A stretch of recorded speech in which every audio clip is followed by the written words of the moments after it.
9వ అధ్యాయం మొదటి నుంచి చదువుదాం. పరిశుద్ధుల కొరకైన ఈ పరిచర్యను గూర్చి మీ పేర వ్రాయుట నాకు అగత్యము లేదు. మీ మనసు సిద్ధమై ఉన్నదని నేను ఎరుగుదును. మీ మనసు సిద్ధమై ఉన్నదని నేను అందువలన సంవత్సరము నుండి అకయా సిద్ధపడి ఉన్నదని చెప్పి నేను మిమ్మల్ని గూర్చి మసిదోనియా వారి ఎదుట అతిశయపడుచున్నాను. మీ ఆసక్తి చూచి అనేకులు ప్రేరేపింపబడిరి. హల్లెలూయా. మీ ఆసక్తిని చూచి అనేకులు ప్రేరేపింపబడిరి. Underline it. 1 కొరింథీస్ 2 కొరింథీస్లో మొదటి కొరింథీలో పౌలు ఆ యొక్క సంఘాన్ని విజిట్ చేసి సంఘానికి కావలసిన ప్రత్యక్షతను, జ్ఞానమును, వాక్యమును బోధించి వారిని బలపరిచాడు. అయితే వాళ్ళల్లో మొదట కొంచెం వాళ్ళు వాక్యాన్ని తెలుసుకొని మెల్లిమెల్లిగా ఎదుగుతూ మెల్లిమెల్లిగా ప్రభులో లోతుగా వెళ్తూ ఉన్నారు. మరలా దేవుడు కృపనిచ్చాడు కొరింథీలోకి మరలా రావడానికి. ఎవరికి? అపోస్తలుడైన పౌలుకి మరలా దేవుడు అవకాశం ఇచ్చి మరలా కొరింథీకి వచ్చినప్పుడు వాళ్ళల్లో కొంచెం మొదటి స్థితి కంటే రెండో స్థితి కొంచెం బహుగా అభివృద్ధి పొందారంట వాళ్ళు. ఆమేన్. బహుగా ఆసక్తిని చూపించారు. They became more passionate for God. దేవుని కోసం ఆశతో, అత్యాసక్తితో వాళ్ళు ఎదిగి ఉన్నారంట. అయితే అపోస్తలుడైన పౌలు ఈ కొరింథీల యొక్క వాళ్ళలో ఉన్న ఆసక్తిని ఏం చేస్తున్నాడంటే ఇతరుల యొక్క సంఘాలలో కూడా, మాసిదోనియాలో కూడా, వేరే వేరే సంఘాలలో కూడా వీరి కూర్చున్న సాక్ష్యం ఇస్తున్నాడు. చూసారా, ఈ కొరింథీలో మొదటి స్థితి ఇలా ఉండే, రెండో స్థితి ఇలా ఉంది. నేను మరలా ఆ సంఘానికి వెళ్ళినప్పుడు వాళ్ళు చాలా ఆసక్తితో ఉన్నారు. చాలా వాళ్ళు అద్భుత రీతిగా వాళ్ళు ఎదుగుతూ ఉన్నారు. వాక్యమందు, ప్రార్థనందు, అన్ని విషయాలలో వాళ్ళు ఎదుగుతూ ఉన్నారని సాక్ష్యం ఇస్తూ ఉన్నాడంట. ఆమేన్. మీ మనసు సిద్ధమై ఉన్నదని నేను ఎరుగుదును.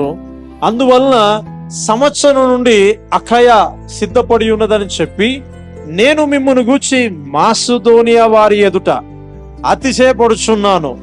మీ ఆసక్తి చూచి అనేకులు ప్రేరేపింపబడి. వావ్.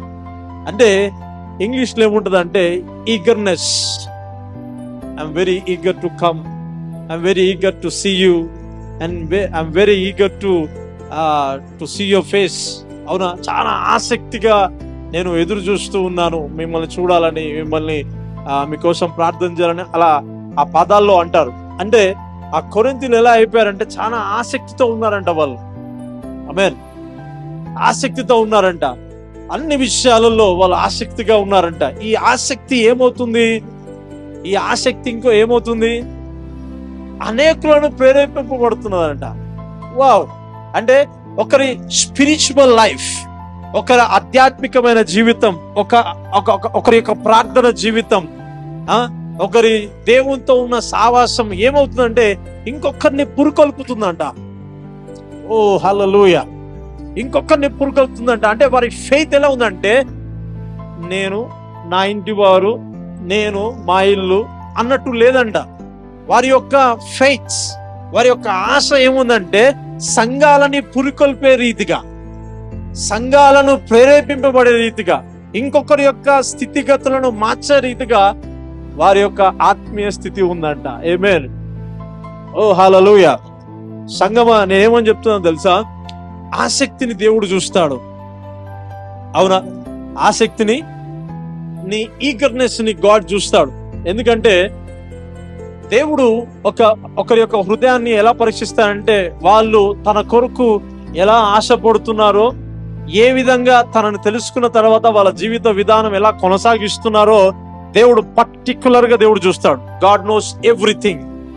ప్రభు, నువ్వు నిల్చునుటయు, పడుకొనుటయు, చేతులు ఎత్తుటయు, కళ్ళు మూసుకొని ప్రార్థన, వాట్ ఎవర్ యువర్ డూయింగ్, నువ్వు ఏది చూస్తున్నా దేవుని కనులకు మరుగైది లేదంట. దేవుని కనులకి మరుగైది లేదంట. ఒక విషయం నువ్వు గమనించాలి. ఏంటి తెలుసా? జీవితంలో దేవుడు మొదటి దినము నుంచి ఇప్పటి వరకు గాడ్ కొనసాగిస్తూ ఉన్నాడు. అవునా? అయితే నీవు చూపించాల్సింది ఏంటి తెలుసా? మొదట కనపరిచిన ఆసక్తే, మొదట చూపిస్తున్న ప్రేమనే, మొదట చూపిస్తున్న ప్రార్థననే దేవుడు ఇంకనూ కొనసాగించాలని ప్రభు ఆశపడుతూ ఉన్నాడు.